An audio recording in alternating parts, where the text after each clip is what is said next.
चलिए चलते हैं आज प्रश्नोत्तर की दौड़ में और सबसे पहले देखते हैं सुदामा चरित्र का पहला प्रश्न।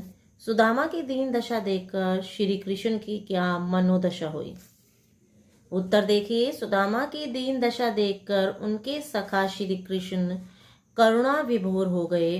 वे सोचने लगे कि मेरे होते हुए मेरे मित्र को आज तक इतनी दुखों को सहना पड़ा। सुदामा की फटी एड़ियां और उनके पैरों में चुभे कांटों को देख उनकी आंखें भर आई और उनके अश्रु जल से सुदामा के पैर धुल गए। नेक्स्ट प्रश्न। पानी प्रात को हाथ छुओ नहीं, नैनन के जल सो पग धोए का भाव स्पष्ट कीजिए। उत्तर है, इस पंक्ति में अपने बाल सखा की दीन दशा को देखकर श्री कृष्ण पर होने वाली प्रतिक्रिया का बड़ा ही सुंदर वर्णन किया गया है। श्री कृष्ण दूर गांव से आए थके हारे सुदामा के पांव पखारने लगे। जैसे उन्होंने पांव पखारने के लिए जल से भरी प्रात मंगवाई है, पर प्रेम और करुणावश होकर प्रात के जल को स्पर्श किए बिना ही अपने अश्रु जल मतलब आंसू के जल से ही उनके पैरों को धो देते हैं। तो आपका क्वेश्चन क्या था? पानी प्रात को हाथ छुओ नहीं, यानी कि जो पानी का प्रात मंगवाया था श्री कृष्ण ने उन्हें हाथ भी नहीं लगाया और अपनी आंखों के जल से उनके पैरों को धो दिया। नेक्स्ट है, चोरी की बान में हो जो परवीने। उपरोक्त पंक्ति कौन किससे कह रहा है? उपरोक्त पंक्ति श्री कृष्ण अपने मित्र सुदामा से कह रहे हैं। आगे पूछा गया है, इस कथन की पृष्ठभूमि को स्पष्ट कीजिए। सुदामा के द्वारिका जाने के समय उनकी पत्नी ने श्री कृष्ण को भेंट देने के लिए उन्हें चावल की एक पोटली दी थी, किंतु सुदामा द्वारिकाधीश को वह तुच्छ भेंट देने में संकोच कर रहे थे और वे उस पोटली को छुपा रहे थे। यह देख श्री कृष्ण उन्हें बचपन की उस घटना की याद दिलाते हुए सुदामा को चोरी करने में दक्ष बताते हैं। दक्ष का अर्थ होता है कुशल बताते हैं कि वे शुरू से ही बचपन से ही चोरी करने में कुशल थे। नेक्स्ट प्रश्न हमारा है, इस उपालम। उपालम मतलब होता है उल्हाना या शिकायत के पीछे कौन सी पौराणिक कथा है? तो उत्तर देखते हैं। कृष्ण और सुदामा बाल सखा थे और वे दोनों ऋषि संदीपन के आश्रम में रहकर शिक्षा ग्रहण करते थे। एक दिन गुरु माता ने दोनों को खाना पकाने की लकड़ियां लाने के लिए जंगल भेजा था और भूख लगने पर खाने के लिए थोड़े चने दिए थे।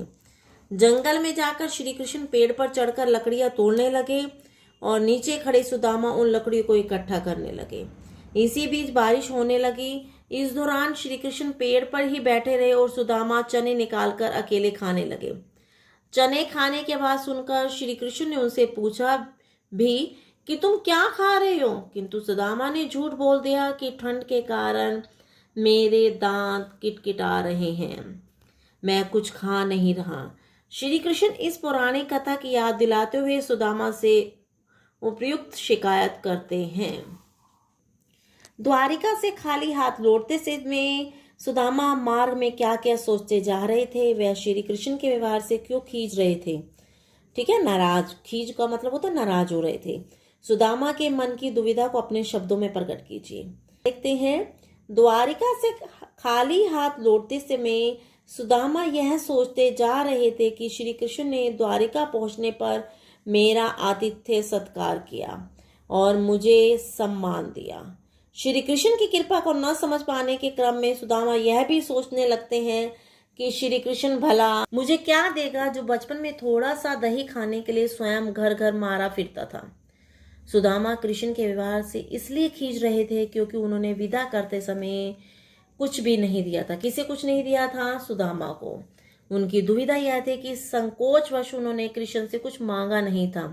उन्होंने ये नहीं बोला था कि मैं हेल्प लेने आया हूँ, ठीक है, संकोच कर रहे थे। और कृष्ण ने बहुत कुछ होते हुए भी उन्हें कुछ नहीं दिया था। उन्हें अपनी यह यात्रा व्यर्थ प्रतीत हो रही थी। क्यों व्यर्थ प्रतीत हो रही थी? क्योंकि वो सहायता के लिए आए थे, लेकिन उन्होंने बोला नहीं था और श्री कृष्ण ने उनकी प्रत्यक्ष रूप से कोई सहायता नहीं की थी। आपको पता है कि अप्रत्यक्ष रूप से सहायता की थी।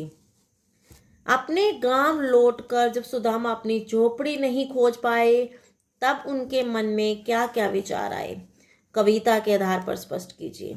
अपने गांव लौटकर जब सुदामा अपनी झोपड़ी नहीं खोज पाए, तब उनके मन में विचार उठने लगे कि कहीं वे भूलवश पुनः द्वारिका नगरी में तो नहीं आ गए हैं, क्योंकि श्री कृष्ण की कृपा से उनकी झोपड़ी महल और संपूर्ण गांव द्वारिका नगरी सा दिखने लगा था। नेक्स्ट पर्सन, निर्धनता के बाद मिलने वाली संपन्नता का चित्रण कविता की अंतिम पंक्तियों में वर्णित है, उसे अपने शब्दों में लिखिए। कविता की अंतिम 4 पंक्तियों में श्री कृष्ण की कृपा से उनके बाल सखा सुदामा को मिलने वाली संपन्नता का बड़ा ही सजीव चित्रण किया गया है। गरीबी में जीवन गुजारने वाले जिस सुदामा के पास कल तक घास फूस की टूटी झोपड़ी थी, श्री कृष्ण की कृपा से आज उनके पास स्वर्ण महल है। पहले उनके पांवों में जूते भी नहीं थे, अब उनके द्वार पर उनकी सवारी के लिए महावत सहित सजे हुए हाथी खड़े रहते हैं। पहले उन्हें कठोर भूमि पर सोना पड़ता था, अब उन्हें मुलायम बिस्तरों पर भी नींद नहीं आती है। पहले उन्हें मोटा अनाज भी खाने को नहीं मिल पाता था, अब भगवान की कृपा से, भगवान किसके लिए प्रयोग किया गया? श्री कृष्ण के लिए। तो श्री कृष्ण की कृपा से उन्हें दाख और किशमिश जैसे पदार्थ खाने को मिलते हैं, जो उन्हें अच्छे भी नहीं लगते हैं।